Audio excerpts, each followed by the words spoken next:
And now, through the magic of a popsicle stick puppetry, we bring you the story of everything. Everything? Pretty much. God, man, the world. It's a Genesis, man. It's the beginning of everything. Okay, let's hear it. A long time ago, in a galaxy far, far away... I think you're telling the wrong story. What?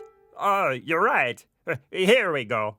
A long time ago, right about here, there was God. God is a cloud? It makes about as much sense as showing him as an old man with whiskers. I see your point. The Bible says God is love, but when we tried to show him as a heart, he just looked like a Valentine. Too Hallmark. Right.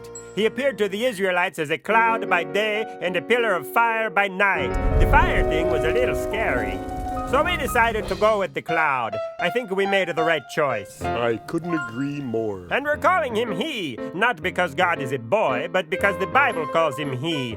Both men and women came from God, so he isn't one or the other. You know, this show can only be so long. Right, sorry. On with the story. In the beginning, there was nothing but God. No planets, no stars, no trees, no iguanas, no toaster ovens, no kids, no eyeglasses. Chester! Nothing, just God. And then he created. He spoke, and the universe came into being.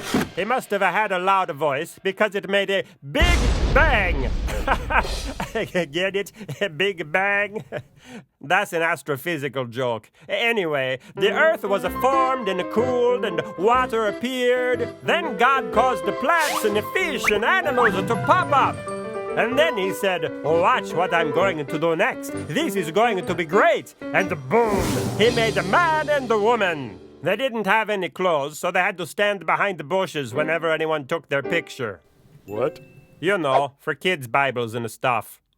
And the creation was done. God put Adam and Eve in a wonderful garden with everything they could want, and he gave them this free will. That's right. But to really have free will, they needed to have a choice to make. So he put a tree in the garden and said that if they loved him and trusted him, they shouldn't eat from that tree or even touch it. Right, here's the tree. Don't touch the tree. It's no good. Just one tree? In the whole garden, just one tree they couldn't touch? How odd could that be? Well, it got harder when someone else showed up in the garden. Who showed up? Santa Claus? Elvis? Sure, why not? Santa Claus and Elvis. Chester! Sorry, no. It was a serpent.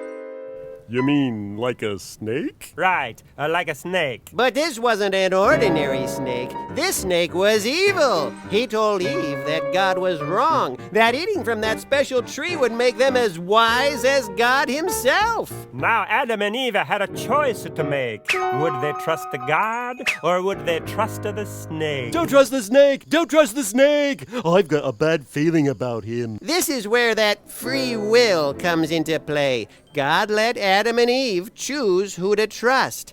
They chose the snake.